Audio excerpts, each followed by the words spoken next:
सेवाओं के माध्यम से करता है। विश्व बैंक की वित्तीय सहायता विकासशील देशों को निम्नलिखित क्षेत्रों में मदद करती है। बुनियादी ढांचा। विश्व बैंक विकासशील देशों को सड़कों, पुलों, बिजली संयंत्रों, स्कूलों और अस्पतालों जैसे बुनियादी ढांचे के विकास के लिए वित्तीय सहायता प्रदान करता है। उत्पादकता और रोजगार। विश्व बैंक विकासशील देशों को कृषि, उद्योग और सेवाओं में उत्पादकता बढ़ाने और रोजगार सृजित करने के लिए वित्तीय सहायता प्रदान करता है। गरीबी उन्मूलन। विश्व बैंक विकासशील देशों को गरीबी उन्मूलन के लिए कार्यक्रमों को लागू करने के लिए वित्तीय सहायता प्रदान करता है। विश्व बैंक की वित्तीय सहायता विकासशील देशों को आर्थिक विकास और गरीबी उन्मूलन के अपने लक्ष्यों को प्राप्त करने में मदद करती है। विश्व बैंक ने विकासशील देशों में बुनियादी ढांचे के विकास, उत्पादकता में वृद्धि और गरीबी उन्मूलन में महत्वपूर्ण भूमिका निभाई है। विश्व बैंक की कुछ प्रमुख विशेषताएं इस प्रकार हैं। सदस्यता। विश्व बैंक के 189 सदस्य देश हैं। सदस्य देश विश्व बैंक के ऋण और अन्य कार्यक्रमों के लिए योग्य है।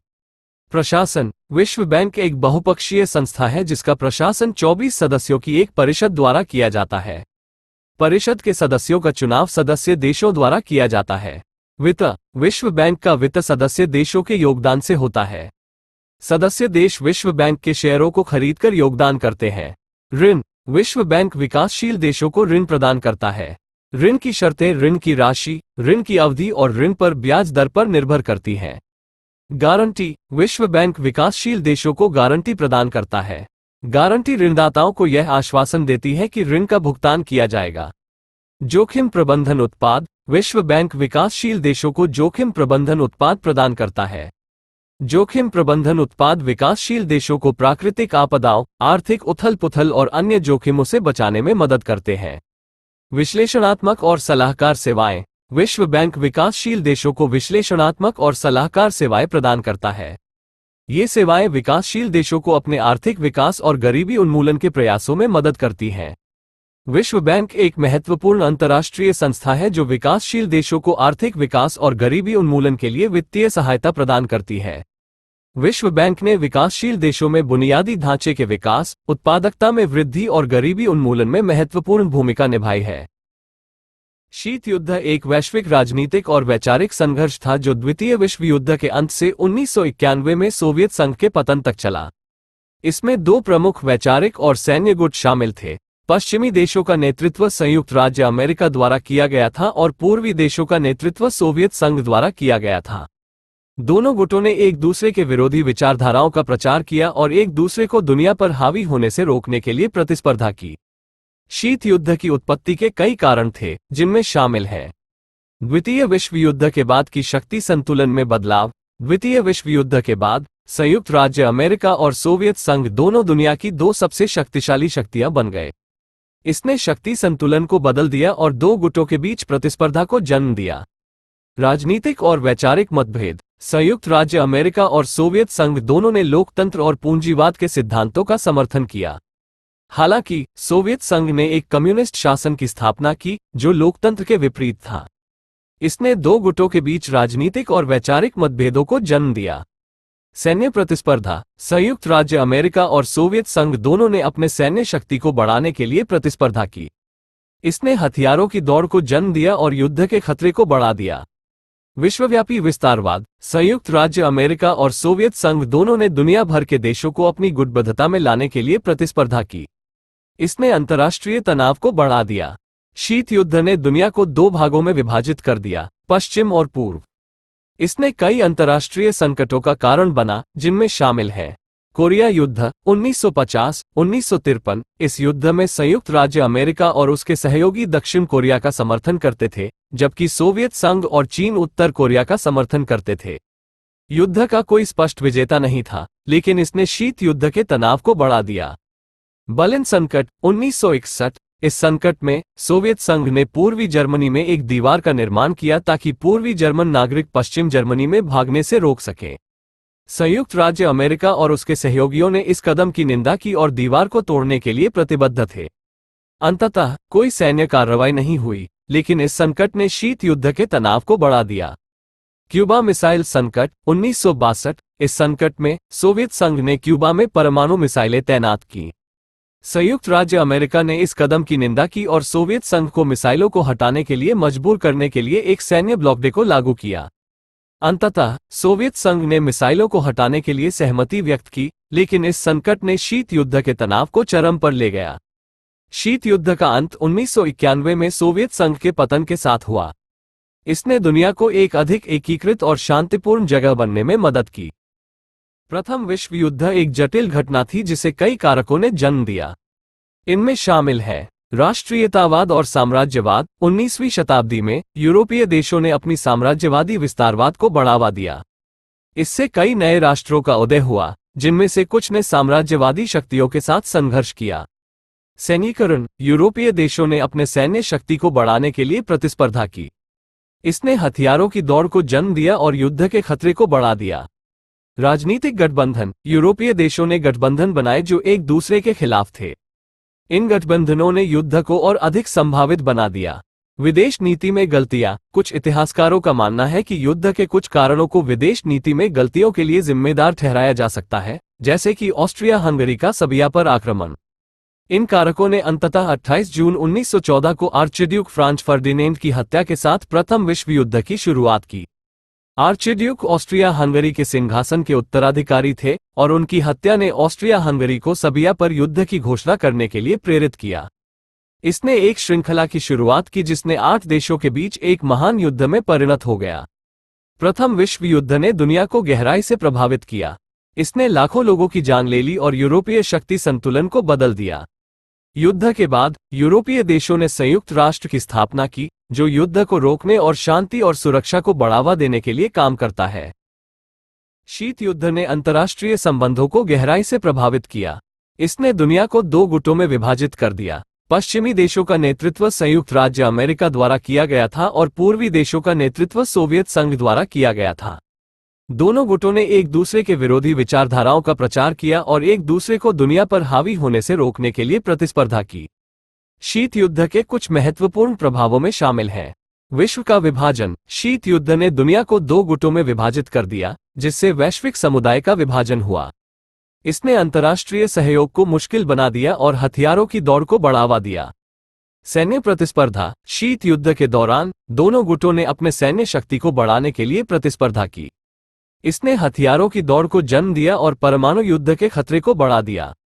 राजनीतिक तनाव। शीत युद्ध के दौरान दोनों गुटों के बीच राजनीतिक तनाव बहुत अधिक था। इसने कई अंतर्राष्ट्रीय संकटों को जन्म दिया, जैसे कि बर्लिन संकट और क्यूबा मिसाइल संकट। वैचारिक संघर्ष। शीत युद्ध एक वैचारिक संघर्ष था। दोनों गुटों ने अपने अपने विचारधाराओं के प्रचार के लिए प्रतिस्पर्धा की। इसने दुनिया में वैचारिक विभाजन को बढ़ावा दिया। शीत युद्ध का अंत 1991 में सोवियत संघ के पतन के साथ हुआ। इसने दुनिया को एक अधिक एकीकृत और शांतिपूर्ण जगह बनने में मदद की। हालांकि शीत युद्ध के प्रभाव आज भी महसूस किए जा सकते हैं। उदाहरण के लिए, दुनिया अभी भी वैचारिक विभाजन से पीड़ित है और हथियारों की दौड़ एक चिंता का विषय बनी हुई है। शीत युद्ध का अंतर्राष्ट्रीय संबंधों पर दीर्घकालिक प्रभाव पड़ा है। इसने दुनिया को 2 गुटों में विभाजित कर दिया, सैन्य प्रतिस्पर्धा को बढ़ावा दिया, राजनीतिक तनाव पैदा किया और वैचारिक संघर्ष को जन्म दिया। शीत युद्ध का अंत 1991 में सोवियत संघ के पतन के साथ हुआ, लेकिन इसके प्रभाव आज भी महसूस किए जा सकते हैं। संयुक्त राष्ट्र संघ (यूएन) एक अंतर्राष्ट्रीय संगठन है जो शांति और सुरक्षा बनाए रखने, आर्थिक विकास को बढ़ावा देने, मानवाधिकारों की रक्षा करने और अंतर्राष्ट्रीय कानून को बनाए रखने के लिए काम करता है। ये द्वितीय विश्व युद्ध के बाद 24 अक्टूबर 1945 को 51 सदस्य राज्यों द्वारा स्थापित किया गया था। वर्तमान में संयुक्त राष्ट्र में 193 सदस्य राज्य हैं। संयुक्त राष्ट्र की कई उपलब्धियां रही हैं, जिनमें शामिल हैं युद्ध के रोकथाम और शांति को बनाए रखने में मदद करना। संयुक्त राष्ट्र ने कई अंतर्राष्ट्रीय संघर्षों को समाप्त करने में मदद की है, जिनमें कोरिया युद्ध, क्यूबा मिसाइल संकट और युगोस्लाविया का विघटन शामिल है। वैश्विक विकास को बढ़ावा देना। संयुक्त राष्ट्र ने दुनिया भर में गरीबी, भूख और बीमारी को कम करने के लिए कई कार्यक्रमों को लागू किया है। मानवाधिकारों की रक्षा करना। संयुक्त राष्ट्र ने मानवाधिकारों के लिए अंतर्राष्ट्रीय कानून की स्थापना की है और मानवाधिकारों के उल्लंघन को रोकने और उजागर करने के लिए कई कार्यक्रमों को लागू किया है। अंतर्राष्ट्रीय कानून को बनाए रखना। संयुक्त राष्ट्र अंतर्राष्ट्रीय कानून के पालन को सुनिश्चित करने के लिए काम करता है और अंतर्राष्ट्रीय न्यायालय का संचालन करता है। हालांकि संयुक्त राष्ट्र की कुछ विफलताएं भी रही हैं, जिनमें शामिल है युद्ध रोकने में विफलता। संयुक्त राष्ट्र कई बड़े युद्धों को रोकने में विफल रहा है, जिनमें वियतनाम युद्ध, इराक युद्ध और सीरियाई गृहयुद्ध शामिल हैं। संघर्षों के समाधान में विफलता। संयुक्त राष्ट्र ने कई संघर्षों को समाप्त करने में विफल रहा है, जिनमें अफ्रीका के कई संघर्ष शामिल हैं। मानवाधिकारों के उल्लंघन की अनदेखी करना। संयुक्त राष्ट्र मानवाधिकारों के उल्लंघनों की अनदेखी करने के लिए भी आलोचना की गई है, जिनमें रोहिंग्या नरसंहार और चीन में उइगरों पर अत्याचार शामिल है। अलोकतांत्रिक शासनों का समर्थन करना। संयुक्त राष्ट्र ने कई अलोकतांत्रिक शासनों का समर्थन किया है, जिनमें सऊदी अरब और चीन शामिल है। कुल मिलाकर संयुक्त राष्ट्र एक महत्वपूर्ण अंतर्राष्ट्रीय संगठन है जिसने शांति और सुरक्षा, आर्थिक विकास, मानवाधिकारों और अंतर्राष्ट्रीय कानून के क्षेत्र में कई महत्वपूर्ण उपलब्धियां हासिल की हैं। हालांकि संयुक्त राष्ट्र को अभी भी कई चुनौतियों का सामना करना पड़ रहा है, जिनमें युद्ध रोकना, संघर्षों को समाप्त करना, मानवाधिकारों के उल्लंघन को रोकना और अलोकतांत्रिक शासनों का समर्थन करना शामिल है। विश्व व्यापार संगठन WTO एक अंतर्राष्ट्रीय संगठन है जो विश्व व्यापार के नियमों को निर्धारित और लागू करता है। यह 1 जनवरी 1995 को 123 सदस्य देशों द्वारा स्थापित किया गया था। वर्तमान में WTO के 164 सदस्य देश हैं। WTO का मुख्य उद्देश्य विश्व व्यापार को बढ़ावा देना और व्यापार के लिए अनुकूल वातावरण बनाना है। यह व्यापार बाधाओं को कम करके, व्यापार के नियमों को स्पष्ट करके और विवादों को निपटाने के लिए एक मंच प्रदान करके ऐसा करता है। WTO के कुछ प्रमुख कार्यों में शामिल है व्यापार के नियमों को निर्धारित और लागू करना। WTO व्यापार के लिए एक सामान्य समझौता GATT और कई अन्य समझौतों का प्रबंधन करता है। ये समझौते व्यापार के लिए नियमों को निर्धारित करते हैं, जैसे कि आयात शुल्क और अन्य प्रतिबंध। व्यापार बाधाओं को कम करना। WTO व्यापार बाधाओं को कम करने के लिए काम करता है, जैसे कि आयात शुल्क और अन्य प्रतिबंध। यह ऐसा बातचीत के माध्यम से करता है जो सदस्य देशों के बीच व्यापार समझौतों पर सहमत होने की प्रक्रिया है। व्यापार के नियमों को स्पष्ट करना। WTO व्यापार के नियमों को स्पष्ट करता है ताकि व्यापारियों को ये जानने में मदद मिल सके कि उनके पास क्या अधिकार और जिम्मेदारियां हैं। यह ऐसा अपने समझौतों की व्याख्या करके करता है। विवादों को निपटाना। WTO विवादों को निपटाने के लिए एक मंच प्रदान करता है जो व्यापार समझौतों का उल्लंघन करते हैं। यह ऐसा एक तटस्थ मध्यस्थता प्रक्रिया के माध्यम से करता है। WTO का विश्व व्यापार पर महत्वपूर्ण प्रभाव पड़ा है। इसने व्यापार बाधाओं को कम करने में मदद की है, जिससे व्यापार बढ़ने और दुनिया भर के लोगों के लिए जीवन स्तर में सुधार हुआ है। हालांकि WTO की आलोचना भी की गई है, जिसमें यह आरोप लगाया गया है कि यह विकसित देशों के पक्ष में है और यह पर्यावरण और श्रम मानकों को पर्याप्त रूप से संरक्षित नहीं करता है। नेटो या उत्तरी अटलांटिक संधि संगठन एक सैन्य गठबंधन है जिसकी स्थापना 4 अप्रैल 1949 को 12 देशों द्वारा की गई थी। वर्तमान में नेटो के 30 सदस्य देश हैं, जिनमें संयुक्त राज्य अमेरिका, कनाडा, यूरोप के अधिकांश देश और कुछ पूर्व सोवियत देशों शामिल हैं। नेटो का मुख्य उद्देश्य अपने सदस्य देशों की सुरक्षा को बढ़ावा देना और सामूहिक सुरक्षा की नीति के माध्यम से शांति और स्थिरता बनाए रखना है। नेटो के सदस्य देश एक दूसरे के खिलाफ हमले की स्थिति में एक दूसरे की रक्षा करने के लिए सहमत हैं।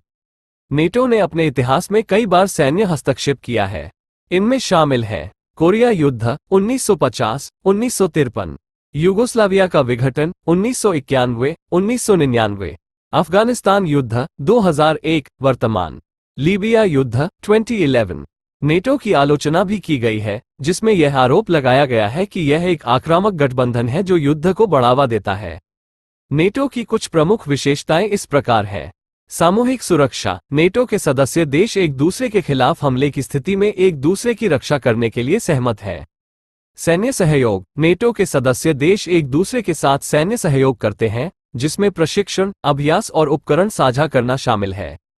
राजनीतिक सहयोग। नेटो के सदस्य देश एक दूसरे के साथ राजनीतिक सहयोग करते हैं, जिसमें संवाद, वार्ता और संयुक्त कार्य शामिल है। नेटो वर्तमान में दुनिया का सबसे शक्तिशाली सैन्य गठबंधन है। ये यूरोप और उत्तरी अमेरिका के लिए सुरक्षा का एक महत्वपूर्ण स्तंभ है।